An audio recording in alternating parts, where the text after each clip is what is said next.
This is TV Podcast Industries, and we're talking about The Boys, Season 1, Episode 2, Cherry. Say what you mean to say. Your brand is hope, baseball, America, sunshine. You don't do vengeance.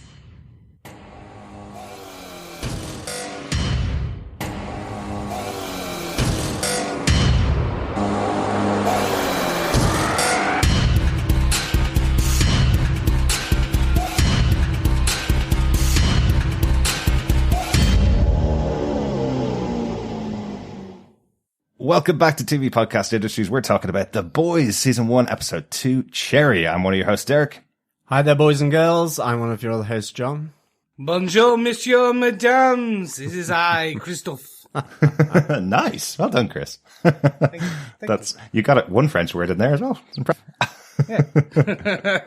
I'm just a stereotypically bad accent. Absolutely. Oh, yeah. Oh, welcome back, everybody. The Boys has been out on Amazon Prime for just over a weekend, and I think everybody's watched it except for us. We haven't watched madly ahead. We've just watched these couple of episodes, getting ourselves all prepared to talk about The Boys. But one massive bit of news that came out just after we recorded our first podcast about the first episode of The Boys. Season 2 is confirmed. It's coming. It will be back. It was announced at San Diego Comic-Con the week before the show came out that they loved the show so much over at Amazon. They're coming back for Season 2. That's pretty darn good, right? That's very good that your backer goes, well, we like it so much that we're giving you a Season 2. Mm-hmm. Don't care what anyone else thinks. Exactly. But it is great. So that's the great thing. Yeah, it was amazing to hear that obviously the internal receptions, I know that some of these shows do go through internal reviews of basically test audiences, and that you assume that the test audience reviews were so good. They're like, yeah, okay, we're done. We're in the bag for Season 2 to lock down these actors before potentially they went off and did anything else. Well, exactly, yeah. And there's about 80 comic books, I think, in the series overall for The Boys, so there's lots of material that they can go through. One of the things that I didn't note last week, the actual episode here is called Cherry, and it's named after issues 3 to 6, the arc between issues 3 to 6 in The Boys. So these are taking a pretty slow approach to the comic books. You know, if they go along this kind of level of just some of the earlier books, they've got loads and loads of series to come. Oh yeah, I fully expect that Season 1 will probably just do kind of Volume 1 of the trade paperback and maybe into slightly Volume 2. Yeah. So we've got a lot of areas to go down. Exactly. But hopefully you're going to stick with us for all of our coverage of The Boys. Make sure you subscribe to the podcast at tvpodcastindustries.com. We have got The Boys available now over on Spotify on its own solo little feed. So if you want to just listen to our Boys coverage, pop on over there. But if you want to hear everything else, subscribe to tvpodcastindustries.com and start sending in your feedback now for all of the episodes to come. You can email us at feedback@tvpodcastindustries.com. Yeah, or you can leave a voicemail. Just head on over to the website and leave up to 90 seconds of your thoughts. Mm-hmm. Yes, but gentlemen, I think it's about time we get into some hyper-violent, hyper-interesting, hyper-fun discussions of this episode. So, with that in mind, Derek, do you want to give us some episode details? I'm pretty hyper. This episode, once again, was written by the showrunner Eric Kripke. As we mentioned, he wrote episode 1 and came to us with the wonderful Supernatural for about 7 seasons of the show as well. The episode was directed by Matt Shakman. He's director of loads of comedies and some massive TV dramas. He's directed 2 episodes of Game of Thrones in season 7 and 2 episodes of the awesome Fargo from Noah Hawley, the great showrunner over there as well. And he's done over 40 episodes of the comedy TV show Always Sunny in Philadelphia. So kind of balancing that dark comedy and drama together is pretty much right in his wheelhouse, yeah? Yeah, but with Always Sunny, you can start to see that kind of dark humor. You're right. Absolutely, yeah. No, I think it's the kind of person that you need for a show like this. Someone that's done some massive drama shows and a bit of comedy as well. So excellent. John, do you want to tell us what they gave us with your synopsis for the episode? Sure. Billy Butcher and Hughie Campbell bag themselves a superhero, and Butcher knows just the man to help dispatch Translucent. However, as they make contact with Frenchie, he is less than happy to see both Butcher and a Supe. At Vought International, Homelander gets naughty with his X-ray vision, and Madalyn Stillwell goes one better, as she uses Doppelganger, a blindfold, and a camera to entrap and bribe the chair of the Congressional Defense Committee in order to get the 7 on the Defense Department's payroll. Meanwhile, Starlight is forced to team up with the Deep to fight crime, and she also begins to dabble in some extracurricular crime fighting that lands her in trouble with Vought PR. Back at Frenchie's lair, killing Translucent proves difficult because of his diamond skin, and his absence from Vought International has raised the suspicions of Homelander. While Homelander searches for Translucent, Butcher and Frenchie race to find a way to kill him. As Butcher is denied access to the CIA's Mallory files, Frenchie has an epiphany that involves C4 and a tight-end orifice. But Homelander arrives to investigate Frenchie's van, and as they cause an explosion to distract Homelander, another explosion rips through Translucent's colon. As Hughie detonates the C4, he most certainly does not keep his hands, arms, face, legs, and torso clean, as he is covered by the bloody remnants of the formerly Translucent Man. Excellent synopsis, John. Excellent. Well done. Yes, this is how you kill a Supe, I guess. Yeah, is C4, does the C then stand for colon for? Possibly, yes. It's like colon cubed, but double. Yeah.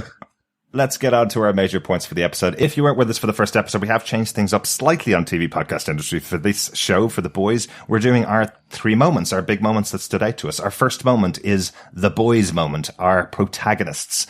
Chris, do you want to tell us what your protagonist moment is for the episode? Oui. Actually, it's a very simple one for me. Frenchie does science. Mm-hmm. I love the character of Frenchie.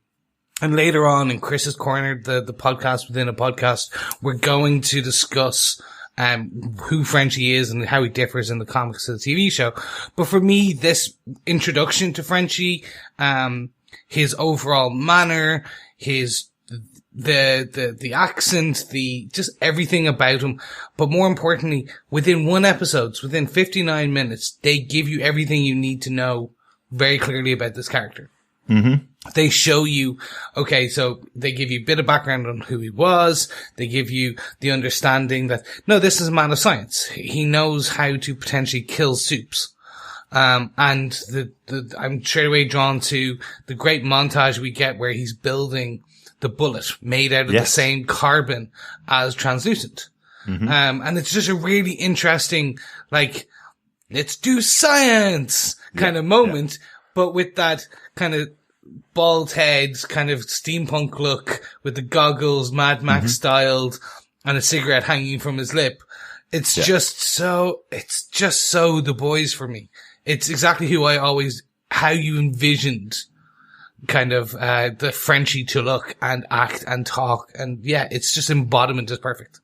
Excellent. Yeah, I absolutely love the little gag in that scene. Basically, he drops an acid, puts the headphones on his head, makes the bullet in about 3.5 seconds, and then the music goes off. It's just really quick. Yeah. It's like, this guy was made to do this kind of stuff. He's made to kill Supes. Yeah, right. Frenchie was great. I mean, I really like this guy. I have to say now, I can't say Man of Science was the first thing that came to mind, but certainly I definitely get what you're saying. I was thinking more, killer, assassin, engineer, and drug taker extraordinaire. Yes. Mr. T of the group, perhaps, apart from the drug taking, but the Mr. T of the group. Well, he offers Hughie MDMA and LSD, which I would say would send Hughie into a complete tailspin, given he's slightly hyped anyway. But I agree, Chris. I thought Frenchie was fab here. Yeah.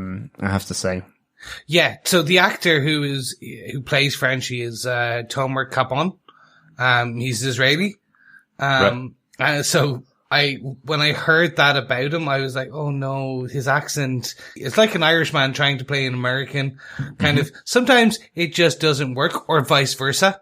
Yeah. I was like, oh, it's going to be a bit too on the nose, but no, it's just really enjoyable, a really, really enjoyable portrayal. Yeah.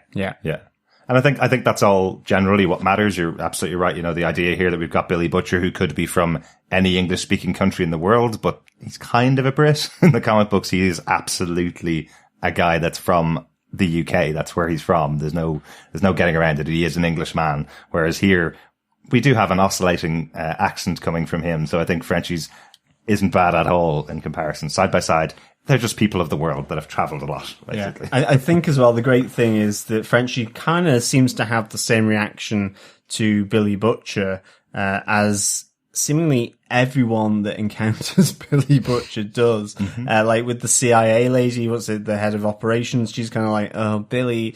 So I'm expecting that every one of the boys moving forward is going to just be in the same kind of vein. It's like, oh no, I was hoping not to see you again. And he calls him Mr. Charcuter, obviously being butcher in French. So that's pretty nice. But he owes him 40 grand as well. So I don't know where that's coming from. But I think Frenchie, he's a pretty good guy. I like the fact that, yeah, as you say, he's the Mr. T of this group. Yes, yes, I'm sure he's going to be turning that van into something really useful in the future.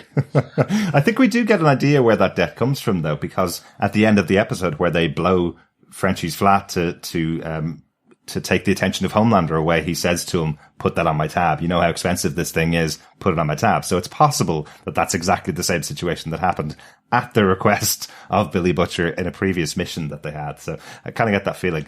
Can we just quickly talk about Sherry before we move on as well? I really liked this character. We're hopefully going to see more of her, the girlfriend of Frenchie. There's a really interesting moment. I don't know why. It struck me when Hughie and Billy Butcher arrive at the door and she rubs her hand down Hughie's face.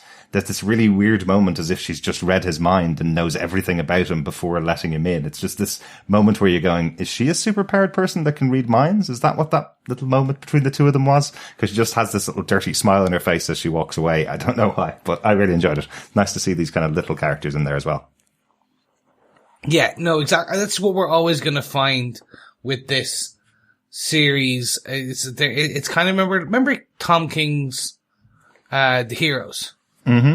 Like, with that show back in the day, you were always questioning, did they have powers? Are they, because they were, the whole fun part of The Boys is not everyone's a hero. Even if you have powers, you're not always gonna be the Superman, the Batman, the Wonder Woman. You're going to potentially portray that person, but yeah, if you were a not so nice person with a colon, potentially before, when you gain superpowers, you're still going to be that not nice person with a colon after, and that may be your downfall. Much like Translucent. Yes, possibly. But we did hear, obviously, in the first episode, there are hundreds of thousands of people that have powers in the world, and there's thousands of them that work for Vought Industries as well. But that doesn't necessarily mean that that's every single superhero in the world. As you said, Chris, they could be anywhere. So I kind of just like these little touches. We may never see anything referring to that in the future, but we might. So let's have a look at Sherry the next time we see her. John, do you want to give us your boys moment for the episode? Yeah, it's basically, the poster with the baby covered in spaghetti with keep your hands clean. It's Hughie really, because Hughie really doesn't keep his hands clean at all, because he detonates Translucent, literally from the bottom. And, I just thought this was really good because this is the second episode where Hughie has been literally drenched in blood. Episode 1 from Robin's, bloody explosion bag, as A-Train has gone through her. And now he's covered in the blood of Translucent, as he explodes the C4 that has been tightly packed, into his colon by Frenchie. So, I thought this was, nice because I think Jack Quaid does a really good bit of, acting really. It's just, I love the fact that the camera zooms in on this poster with the baby covered in spaghetti, and then it zooms in on Jack Quaid as Hughie looking at this poster, and he's kind of thinking, you can see the cogs whirring. It's like, no, don't kill Translucent. Get out of this situation. Literally that metaphorical sense of keep your hands clean. And I think he pulls that off really nicely, that kind of internal battle that he seems to be having in his mind, until Translucent Man goes translucent and he detonates it and he's covered with his, with his guts and everything. So I really like that. But I mean, again, I think throughout the whole of this episode, it seems to be, the message, keep your hands clean. Because Frenchie obviously is wearing gloves. You have, the CIA operative, certainly trying not to get back involved with Billy Butcher and these mysterious Mallory files. So it's kind of a nice little sort of thing for the episode as a whole, even just with the Supes, you see Homelander doing creepy stuff, but he's doing it from a distance so that people don't know that he's doing it as such. Even Starlight and this crime fighting, it is so kind of precise because you've got this analytics. Was it Trevor from Crime Analytics? Yeah. That everything is, trying to be above board, yet everything is bloody, violent, irreverent, and it's really nice. So that's my protagonist moment is just Hughie trying to keep his hands clean. Yeah, and it starts really early in the episode as well. It's about a minute and a half into the episode as they drive away from the scene with the invisible man in the back of their car, with Translucent in the back of the car, and they hear him waking up, and you suddenly hear Hughie going, "Oh, wow, I can get myself out of this. Stop the car. I'm getting out. You guys just take care of this." And you just get that moment from Billy Butcher going, no, you're now in deep here. You're all the way in now. Can't just get out. They're going to be chasing you for the rest of your life and they're going to kill you. You're right. Jack Quaid does some great moments in this show. In case you didn't know, because we didn't mention in episode 1, Jack Quaid is the son of Randy Quaid and Meg Ryan. So, you may recognize something in his face that you may not have been able to place, but he is, Randy Quaid's and Meg Ryan's son. There you go. Well, let's hope he's not in a booth like in How You Met Sally, where I'll have what she's having. Maybe then I'll recognise him as Meg Ryan's son. Because that could be very strange. It could be. But there is that really interesting moment, as you say, John. There's something on his face when he sees that poster for the first time of the kid covered in the tomato ketchup. And honestly, to me, it was kind of going, he was looking at that and it was reminding him of when Robin died and he was covered in her blood. It kind of had that moment where he's looking at the kid. Yeah. Kind of empathetic with this poor kid covered in all of this red goo, basically. So I thought that was quite interesting. But yeah, it's smart that they took that through the episode and he looks at it a few times and then ends the episode looking like that. So I do like how they portray Hughie's kind of PTSD shock element from a cinematography point of view. Where the noise comes in and the kind of, its single point focuses on him where things start blurring on the edges. To the point where you remember where he's upstairs and he's drinking out of the Homelander glass and he starts punching the wall. So it just builds and builds and builds and builds until he punches and lashes out. I just thought that was it's a nice way to portray. And back in the day when we were on Defenders TV podcast and we were covering Jessica Jones, we covered kind of that PTSD kind of how other shows have portrayed it. And Jessica Jones is a fantastic one as well, of portrayal. And this is just another kind of visual style, which I really, really enjoyed. Absolutely. Yeah. My protagonist moment for the episode, the whole episode really is about this idea of Translucent being in a cage. It's all about what do they do here? But I kind of just love these guys. My favorite moment of the episode between these guys is where they're kind of standing in the room adjacent to Translucent in a cage, coming up with all these ideas of how they could kill him, basically. And you have Billy Butcher going, well, can we suffocate him?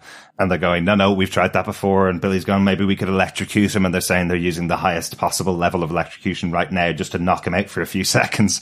And then you suddenly see the realization creep over Hughie where he's going, we're trying to kill him? I thought we were going to interview him and get some answers out of him. Because that's what he's looking for. He's just trying to find out what A-Train did and why his girlfriend died. That's all he wants out of this situation. But he's getting this moment of, that's what Frenchie's here for. He's not here to interrogate and get the information out of him. He's here to kill him. And then they come up with this moment of realization of what could possibly do it. It's like when they're watching the TV and see the tortoise on screen and realize this is just a shell outside of his body. The guy who plays Translucent in this episode is really good as well. You know, you can tell the confident, cocky attitude of him when the bullet misses him for the first time and it bounces around the room and he taunts them all. He's kind of going, I'm invincible. And when I get out of here, which I will, the 7 are coming for you and taking you out. And then we have that moment of realization from him when he finds out that a bit of C4 has been stuck up his bum. And if he sticks a finger up there to get it out, as described by Butcher, it will explode. Or if somebody presses a button, it will explode. And he starts to become the pleading man. I think this is really interesting, seeing both sides of the character in the show. Probably saw all sides of him by the end of the episode, but so we probably won't see him again, unfortunately. I wouldn't have thought so. All sides and the insides. Yeah, maybe flashbacks. Maybe some flashbacks. Yes. Flashbacks, PTSD. Just like peeling chunks off your face. Just bits of them. Chris, do you want to take us on to our second point, the 7 moment, the antagonist moment for the episode? Yes. So for me, the very top moment in this is Homelander and Maddie. Mm-hmm. Where we have Madalyn, she's pumping breast milk, and she's watching the TV, and then Homelander knocks and comes in, and it's just, this scene really encapsulates kind of Homelander and also the relationship with Madalyn. Her control over this man who, in all intents and purposes, is potentially the most powerful human being or super on the planet. Mm-hmm. But her way of controlling him is very felt in this scene. Because she confronts him. She confronts him on the senator's death, and she talks about how the Deep found 2 scorch marks on the engine from a laser from potentially very narrow field, about the width of an eyes. She doesn't directly say, you killed him. She lets him admit it. Exactly. It's almost like the disappointed mother. Mm-hmm. And then she starts talking about how, no, it's not your job to do the bad things. You are God. Gods must remain clean. And then it's just that last point where she places her hand on him, on his face, and he nuzzles into it. Yeah. And you see that she's controlling him through that.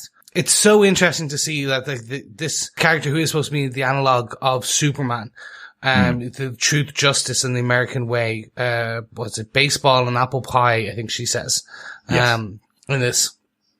He must remain clean. But what if this person wasn't clean? What if this person had all the same flaws and foibles of a normal human being who becomes jealous and just wants to save her? It's just so interesting. I will note again, Compound V is mentioned, which is so interesting to see that they're keeping this they're keeping the thread through. They're not going to go just explaining, well, Compound B, what you mean? This, and this? Yeah. They're leading you on through this scene.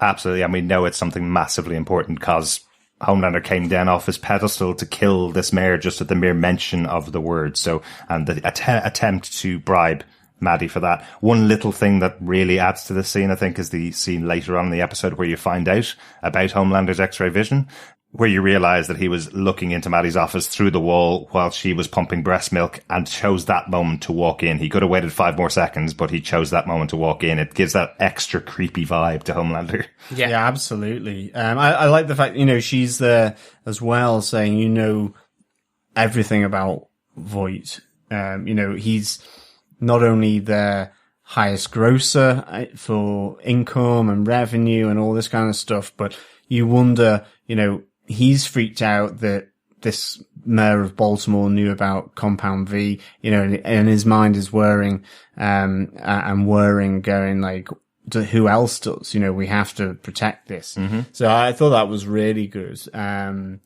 have to say this kind of links with my point here for the 7. It's more general, I suppose, but I think Anthony Starr, who's playing Homelander, is fantastic. I thought that whole scene on the couch in her office was great between the two.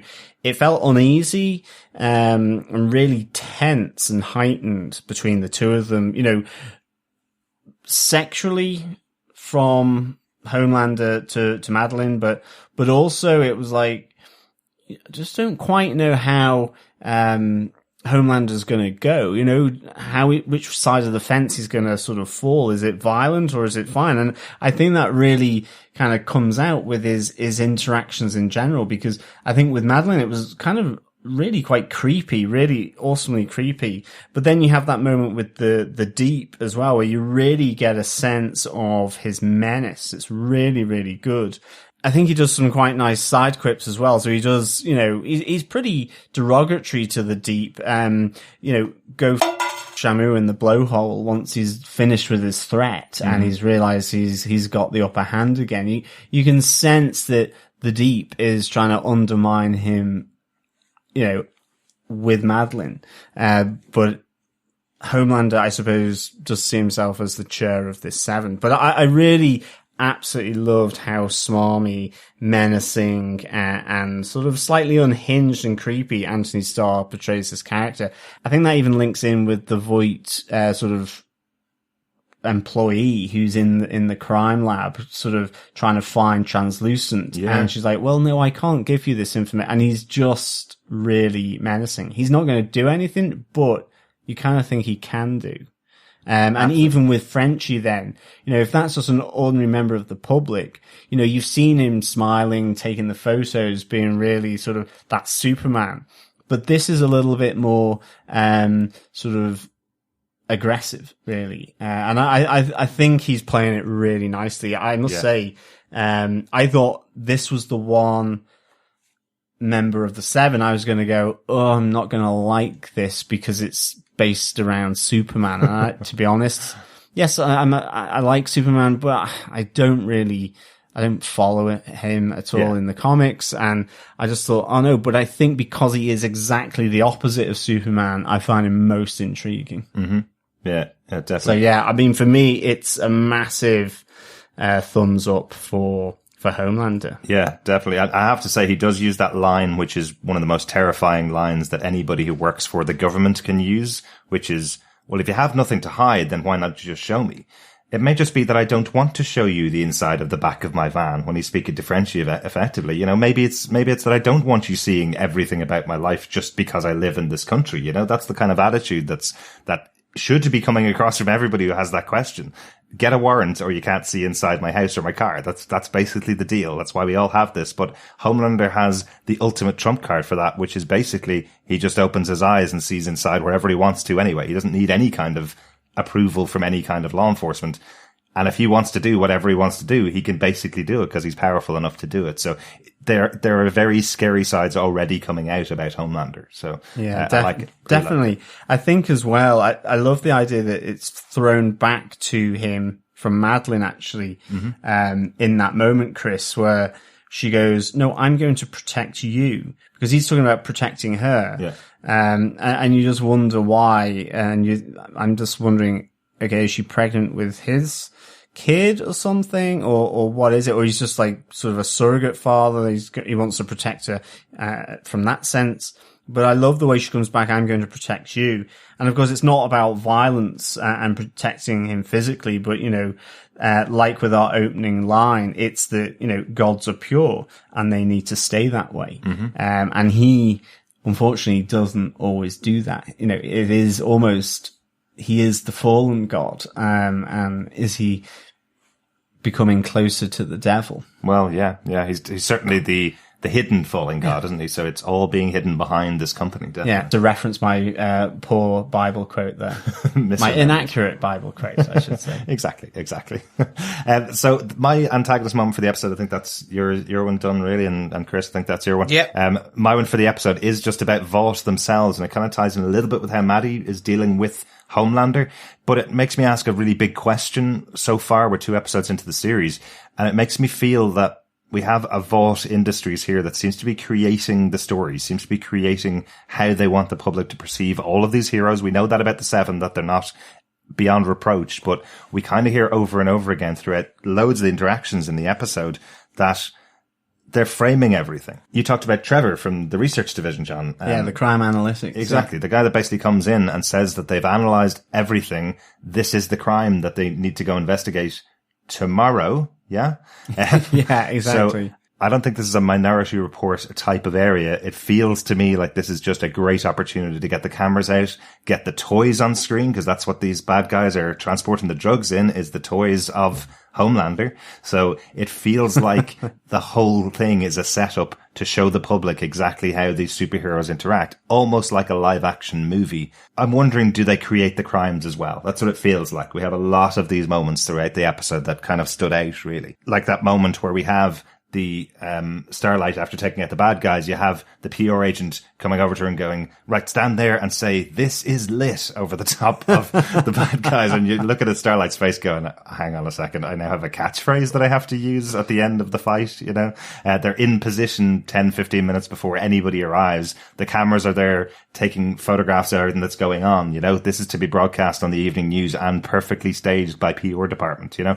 It just feels like there's something way more sinister than just selling toys and just selling the idea of the Seven. It also feels like they're not stopping any crimes at all. They're going out and taking care of crimes that promote the business effectively. Yeah, because she talks about the call sheet. Yes. A call sheet, for people not in the movie industry or television industry, is essentially, it's almost like a project plan for a scene of filming or day of filming. So you essentially it lists out the directors, lists out the actors, it lists out where the cameras will be and what scenes are being filmed. That is exactly what, like, as you said, feels staged. Yeah. Yeah. Yeah. So it's just a very interesting kind of way that it comes about.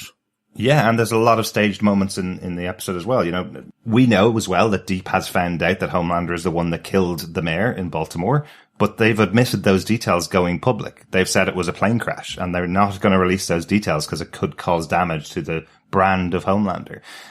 We also have this big moment, really, where they use the Doppelganger to take down the senator to get him on side. That's another setup as well. They now have information on the senator and photographs on the senator to use. So yeah, it feels like they're in control of all facets just by using marketing and a lot of cameras. Yeah, I have to say the senator was classic, putting the shapeshifter, the Doppelganger.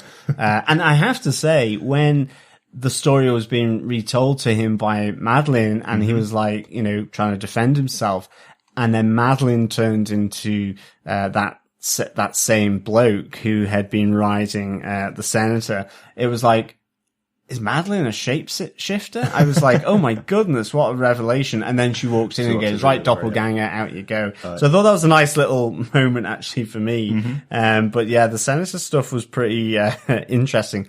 And I'm sure that that's quite close to the truth in terms of sort of trying to leverage politicians and so on. Yeah, no, certainly. I think anybody who's watched any of House of Cards, that's basically the first 3 seasons, is doing things like that to leverage against every senator you can get to use a vote. And also just coming back to, you know, whether Vought create the crimes too. I think just their reaction of Vought to Starlight going out and doing a genuine prevention of crime with the 2 guys and the girl where they're trying to rape her. Yeah. And then it's all about litigation and so on. That there's none of that here with the drug runners, even though effectively the Deep chucks one of the guys miles away. So, I mean, he must be dead. You know, it seems like it's pretty full on physical and dangerous. So, but all of a sudden, actually combating a real crime is an issue for the PR machine at Vought. So I think you're probably right that they do create these crimes as well. Yeah. I do love it though. This is one of the questions that they've had. You know, they've dealt with it in the Marvel universe with Civil War, where they talked about this idea of the accountability of a superhero for creating damage or hurting people. You know, we talked about it back with Jessica Jones, this idea of a hero. How do they decide what a crime is to stop it? How do they decide when a crime has happened? At what point do you step in? Do you wait until the crime is finished, or do you step in and use your superpowers to beat up someone that doesn't have superpowers and stop them, you know? Who gives you the right to do that? And it's translated into this show with the idea of a PR woman who's going, yeah, but what happens if what you thought was happening wasn't what happening, and then we get sued for millions because we're a big organization? You know, it's a really interesting take on it here. Completely. That's it for the antagonist moments for the episode. Chris, do you have any other moments from the episode that stood out to you? So we were just quickly touched on Starlight and the Deep teaming up and the crime itinerary call sheet, whatever we want to call it. But the actual scene just before that, where we have Starlight starting to stand up to the Deep and call him out on it. It's just an amazingly strong performance here from Erin. And I really enjoyed her. We saw her originally back at Jessica Jones season 1 and seeing her, playing this character, Starlight, playing, Annie. It's nice to see the slow transformation of this character from the Nebraska kind of small town Midwest girl, who was wearing the costume created by her mum and has been brought up to the big leagues, to this character who's now standing up to the person she had a crush on because he's an absolute a-hole. It's just interesting to see that. And I enjoyed the scene. I enjoyed, especially because it's ended with that crime itinerary kind of scene where the shininess of that is the Seven, the spectacle, her understanding of what it meant to be one of the best superheroes is slowly being not even torn, shattered. Absolutely. There's really nothing left of what she dreamed was going to be the situation when she joined them. Effectively, it's money and fame is all that's left now. Everything behind it is made up by the PR team and the marketing team. I do love the put down from her. You know, it's this impression that the Deep gave. She arrived on her first day and he treated her so badly and said to her that he could get her fired. And she flipped the whole thing on him. It was as if he was doing that thinking he'd never see her again, that she'd just run off back to her mommy kind of thing. But she turns it back on him immediately and goes, I've asked around. You're not number 2. You're just a fish guy and everybody knows it. Everybody knows what a loser you are. And now I do too. And I know it more than everybody else. I think that's a really great moment from Starlight, just kind of reclaiming that confidence that she came to them with, you know? And she also calls him the grouper as well, which is really good. What are you going to do? Throw a grouper at me? Yeah.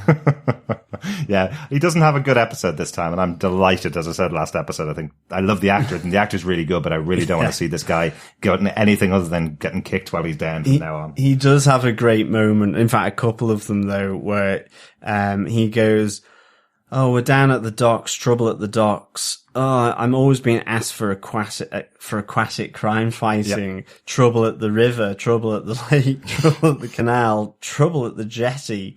I can do more, so much more. That's great, isn't really it? good. And even to his PR guy, that dive was cherry. And I thought that was really, really good. Just that, again, this idea of everything being slightly fake, to be honest. Absolutely. Did you get the dive? Yeah. It was cherry. I love when you have the initial encounter with Trevor telling Starlight that she's going to be working with the Deep. And she goes, is there anybody else? Can he not just do it himself? And Trevor goes, no, it's a water-adjacent crime. You can tell they have these little target spreadsheets that tell them exactly, you know, the one that we're going to be doing tomorrow is going to be on a cliff, so that means it's going to have to be this guy. You know, this one's on a train, so you need to send a train because it's going to be a speeding one. It's the classic kind of thing about having a go at Aquaman or Namor from Marvel. You know, you just speak with fish and kind of swim through the seaweed kind of thing. Exactly. And date mermaids. Well, Jason Momoa did a pretty good job of updating Aquaman a little bit. But yes, this has always been the joke about that character in the past, hasn't it? So really good to see it here. That it for your other moment, Chris? Yep, that's all for me on that kind of other outstanding moments. John, what about you? For me, it was the Mallory files. Again, this is kind of looking at Butcher's past, really. And it was just kind of really interesting. You know, both him and Frenchie are trying to find a way to kill Translucent Man. So, I just like the reference to the Mallory files. I'm intrigued now. It's kind of, will we get to see inside the Mallory files? Is it just to do with how you would kill superheroes? Is that the only thing in there, or is it something else about watching them and so on? And I like the fact that the lady, the CIA head of ops, says, you know, that they were buried by the director of the CIA. But I understood it that Butcher had kind of made it suicide for anyone in the CIA to go after superheroes. So I'm kind of thinking, okay, what happened there? And you know, these Mallory files somehow are a part of monitoring, surveilling superheroes, or Vought International? Yeah. Do they know this, or now has Vought bought off the CIA or the threat with the superheroes?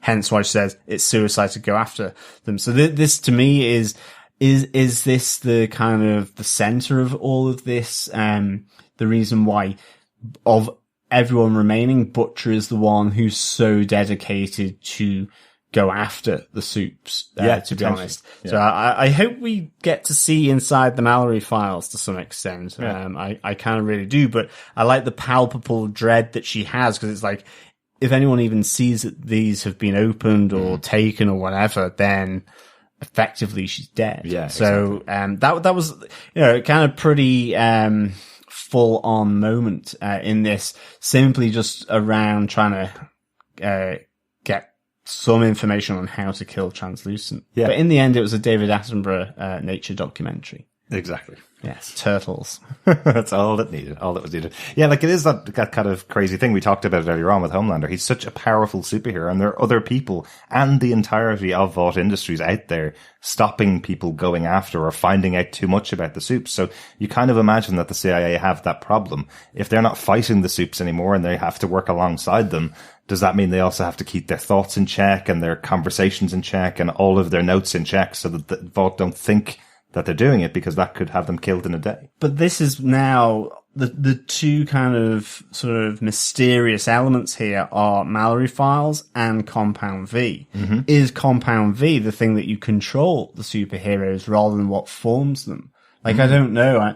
I'm kind of really intrigued, as to, is Compound V like the kryptonite for Homelander, right, or something along those lines? Because he is based off that. So it's like, what is that one weakness? Mm-hmm. I mean, maybe in the world of Garth Ennis, it's table salt or something like that, rather than kryptonite. Or so. Yeah. But do you know what I mean? Or is it this Compound V? Because these now seem to be the two things for, non-Supes that, are either, what do they tell about superheroes? Right. Yeah, it's going to be really interesting to find out what all those files and their involvement with the boys and with the Seven are. I only had one outstanding moment that we haven't mentioned so far in the episode because it made me laugh so much. I think I watched it about 3 times. It's how uncomfortable A-Train is in the spotlight. As A-Train fills in for a poor young boy that has cancer who's asked for Translucent to come and visit him, A-Train just gets worse and worse. And I love how this is framed all as a social media post. You see the viewers going up and up and up at this really happy moment where the kid's presented with the toy of A-Train. But as the kid starts to get a bit more angry at the fact that he's been presented with this person, A-Train, instead of the one he actually wanted, the superhero that he actually wanted, you can see the angry reaction starting to fill up the screen on the side. And then A-Train tries to make it better by going, oh, but he's on a top secret mission. Maybe come back next week. The doctor's reaction tells you that unfortunately this kid doesn't have till next week, which is really sad. And then A-Train goes, I know I can't turn myself invisible, but, being fast can do some great things. Maybe when you get yourself better, I can teach you to be as fast as me. And the kid goes, will you teach me to outrun cancer? Awful. Absolutely awful. But a perfectly toned moment to tell you how bad A-Train is. And it cuts back to the 2 PR ladies back in Vought Industries. Madalyn saying, look, I told you when A-Train goes out in public, you need to script him or else you get something like that. That's the best. It's just like, he has to be scripted. Mm-hmm. And again, leading back to what we were talking about earlier, anytime these Supes are in, or the 7 are in public, mostly scripted. Mm-hmm. Everything they say, do, punch, throw. So if we think back to episode 1 and the chase with the bank robbers in the armored vehicle, the kind of bank van, if you want to call it that. Yeah. It's interesting to think, was that scripted?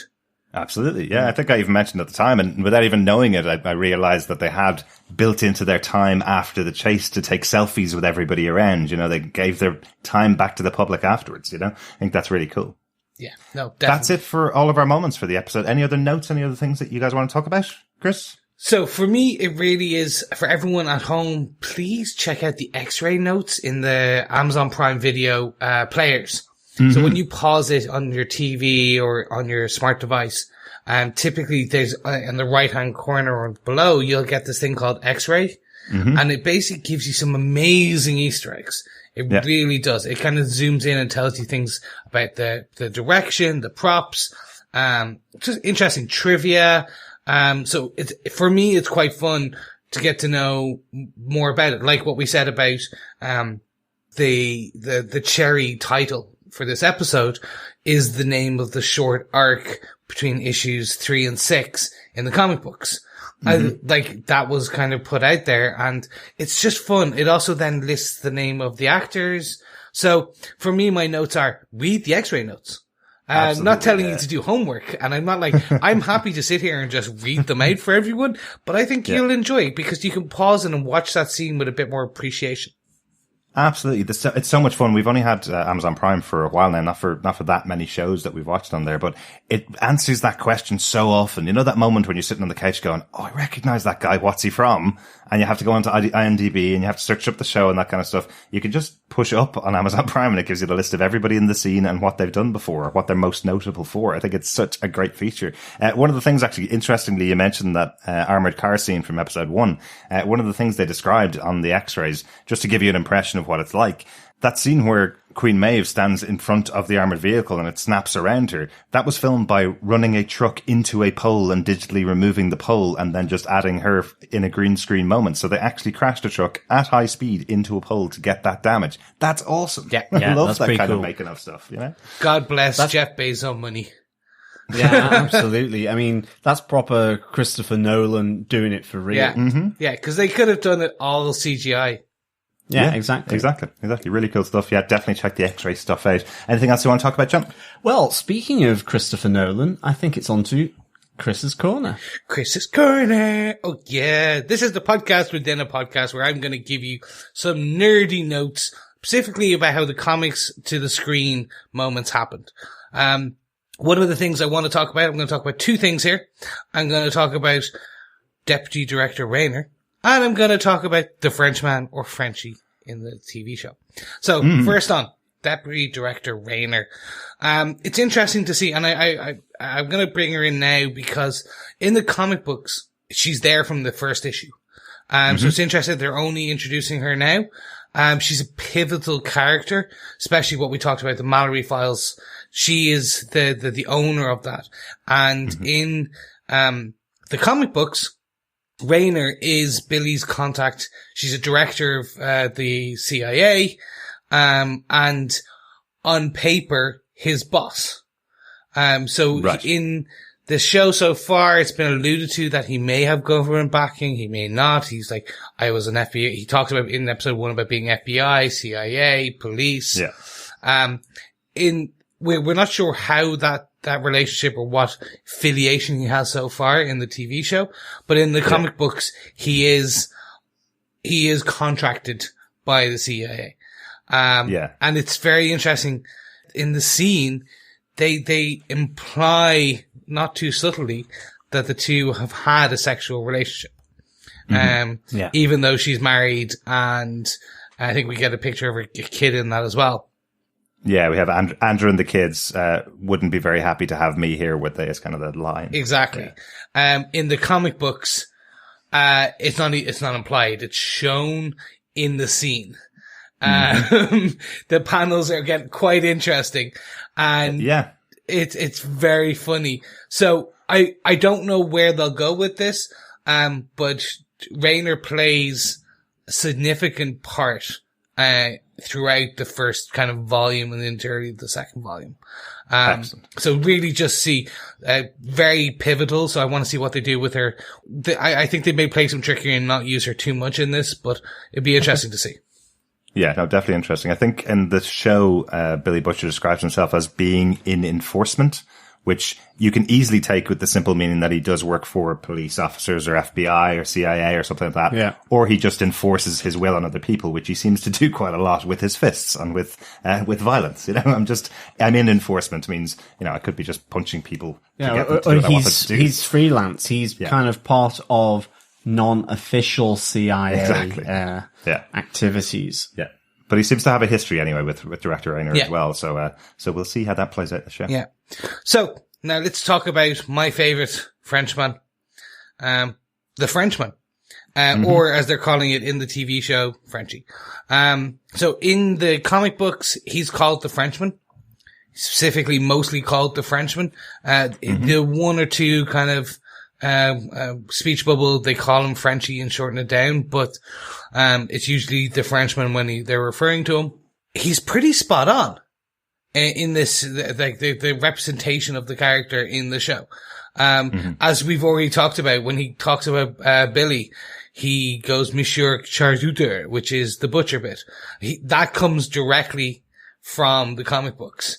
Yeah. And it's frequent. Like, it becomes the running gag for quite a long time. But the fun part as well is he calls Hughie Petite Hughie. Because we talked about in episode 1, Wee Hughie is his nickname in the comic books. Yeah. So again, it's nice to see that they're doing this. I already talked about Tomer, but the look is very similar. So Tomer, the actor, actually looks like the character, the way he's drawn back in the day, from issue, issue 2. So the goggles, the bald head, the jacket, it's all the same. So I'm really enjoying that. Have to say, the performance is excellent in the show. That scene where he's talking to Hughie about that one woman that he saw for a few seconds and realized he was in love with her, only after seeing her for maybe 4 or 5 seconds, and then realized her life could be so different because she looks amazing. She's dressed up beautifully. And then he sees that she has some dirt and grit under her hands. So what he's perceiving of her is different to what she actually is. And that's the first time he killed anybody.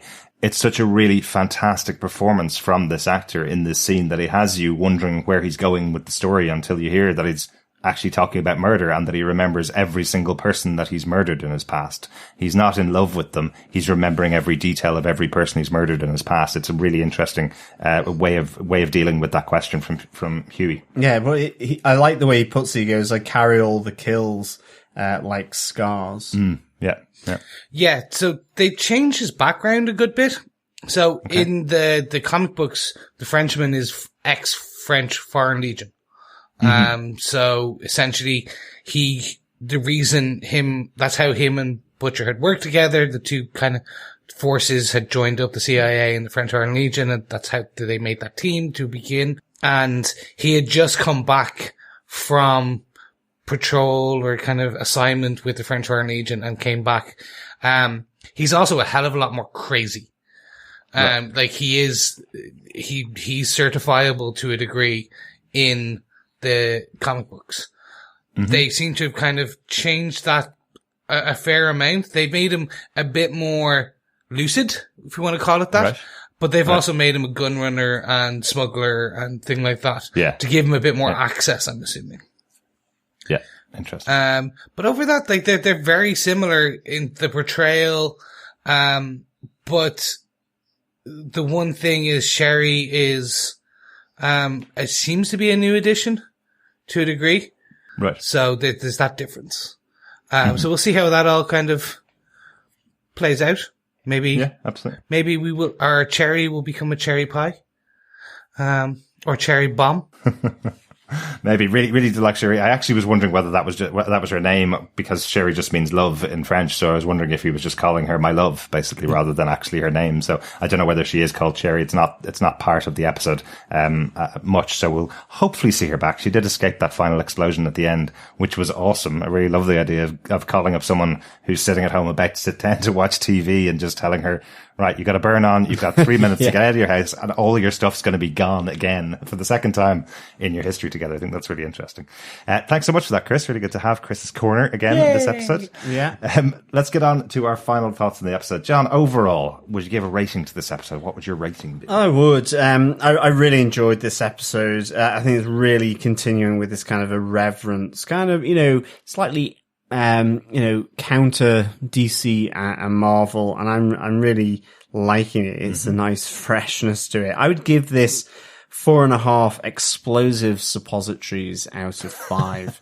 I think from this episode. I love the introduction of Frenchie. I can see why he's one of your favorite characters, Chris. I like that. And again, I like with Billy Butcher just how everyone pings off him.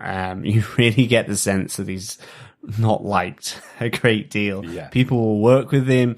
It's not that they think he's dishonorable, but they just know that he will end up maybe dropping them, or maybe they just know that the outcome for them will be worse than it will be for him. So I really like that. Translucent, what a way to go. Really funny. And Hughie's involvement in that. Again, it just explored the deep and his own kind of insecurities, which is really what you see here. And for me, Anthony Starr as Homelander is just, I really enjoyed him in this. I thought the scenes between him and Madalyn were great, and just the menace, creepiness, unhingedness about him is really well portrayed by Anthony Starr. The only person I feel I'm not understanding yet is Queen Maeve and Black Noir. Right. They're the two, I suppose, that have had least amount of interaction from my side anyway. Yeah, Black Noir actually had an interesting moment in this episode. He had the first moment meeting Starlight. She says hello to him and he doesn't give any response to her. And then there's that moment at the end of the episode, in that big gala event that Vought Industries have, where you see him in the background asking for a drink or asking for some food, and the person just walks straight by him as well. So I'm wondering, is there a lot that we're going to learn about Black Noir in the future? Yeah, so, maybe. I thought there was some interesting scenes there, just giving a little bit of an insight that either everybody hates him, or there's something different about him. And I think the trials and tribulations of Starlight, just moved on a peg or two. And I'm liking this idea that she is the superhero that doesn't fit in here. Mm-hmm.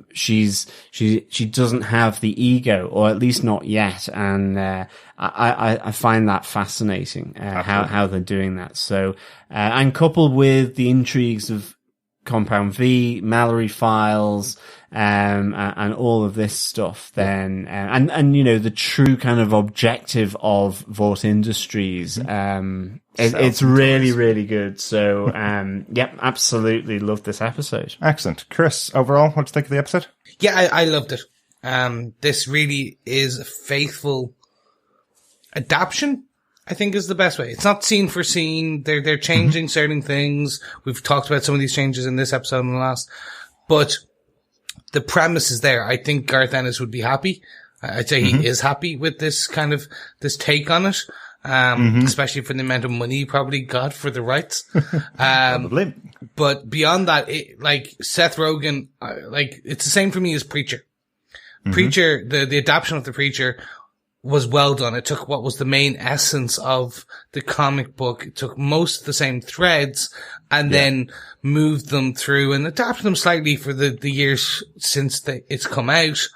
Yeah. And that's what they're doing here. They're making adaptations for the sense, not for a reason. It's not for no reason, just because they want to. Or maybe to shoehorn in a big A-list celebrity. It's done for a reason, and I'm enjoying those reasons.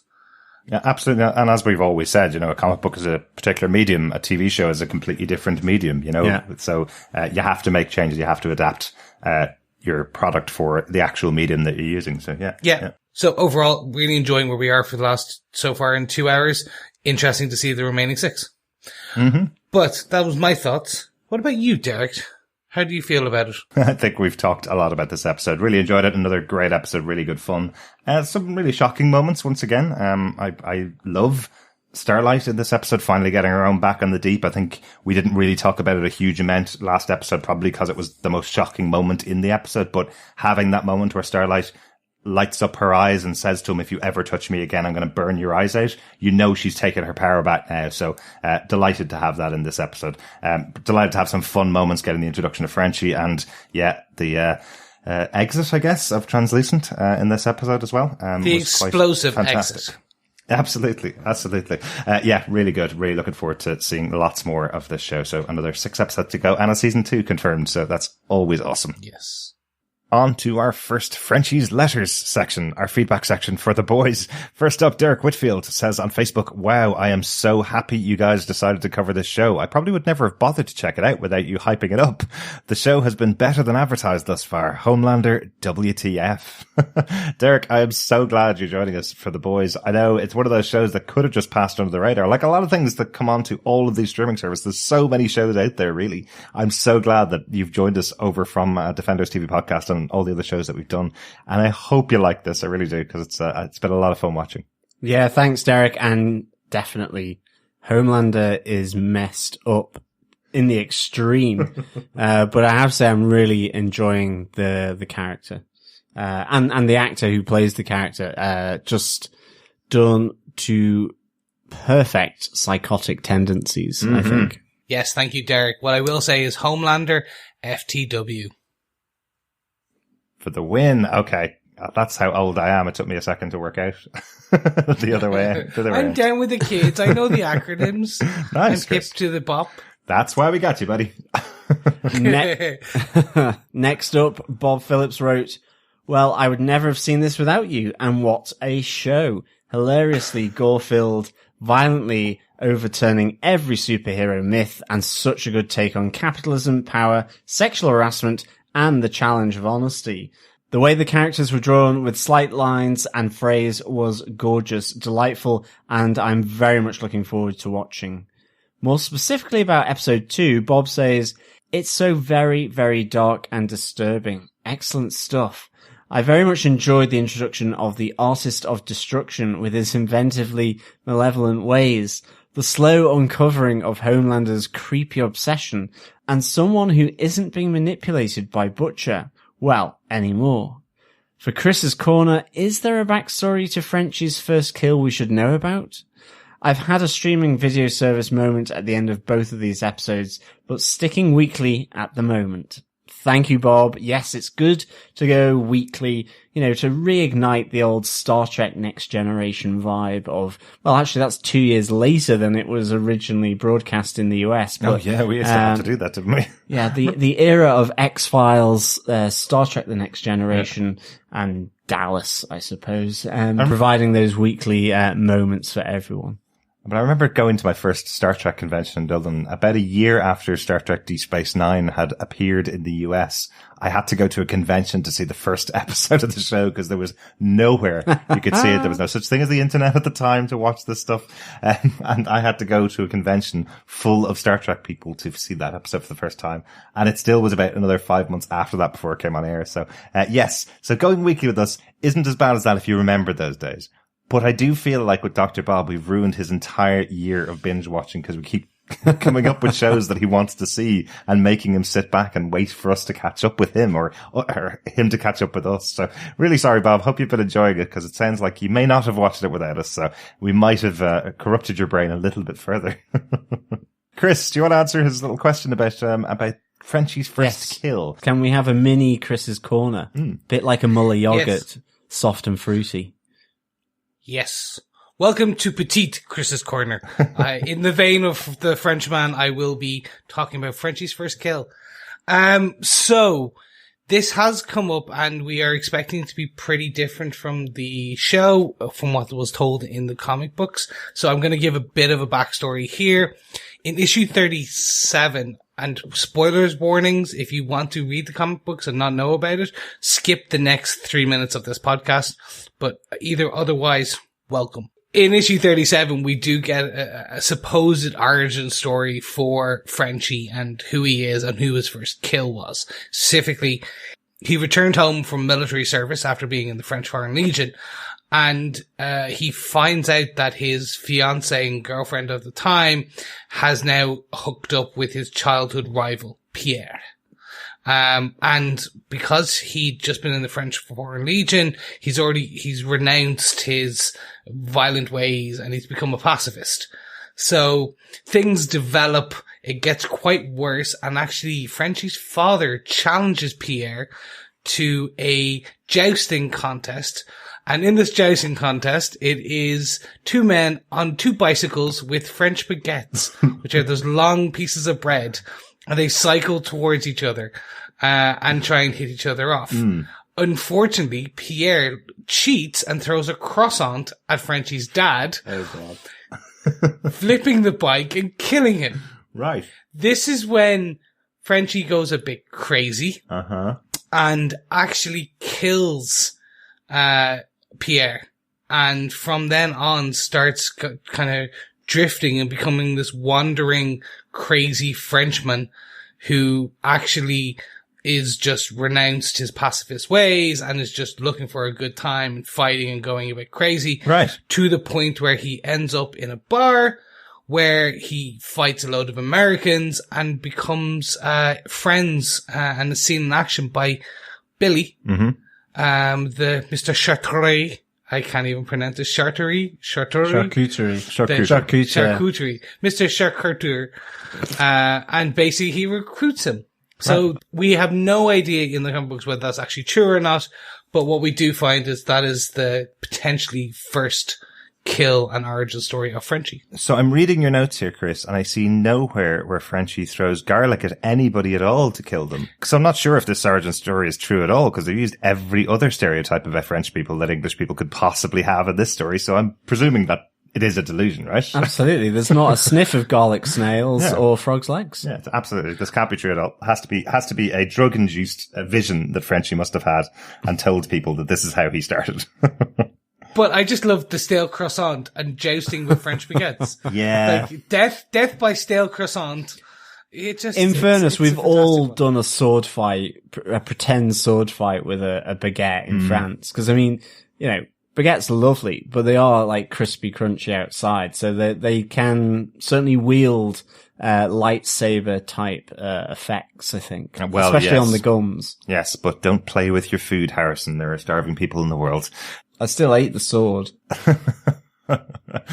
Thanks so much for your feedback on this episode. We'll be back with more Frenchie's letters next episode. If you have any thoughts about The Boys, make sure you email us to feedback@tvpodcastindustries.com or join us on our page over on Facebook at facebook.com/tvpodcastindustries. Or you can go to our website and leave a voicemail at tvpodcastindustries.com. Yes, and don't forget to share your boys' love by sharing the podcast. We'll be back next week with our review of The Boys Season 1, Episode 3, Get Some. Oh yeah. It sounds good. Absolutely. Thanks so much for joining us. Talk to you again soon. Talk to you again soon. Yeah, absolutely. Thank you for joining us, boys and girls. It's a pleasure speaking with you. It's date night, and I'm off to see Shamu at the SeaWorld. But after I've washed my hands, I'll be back to speak with you again soon. Bye. Bye.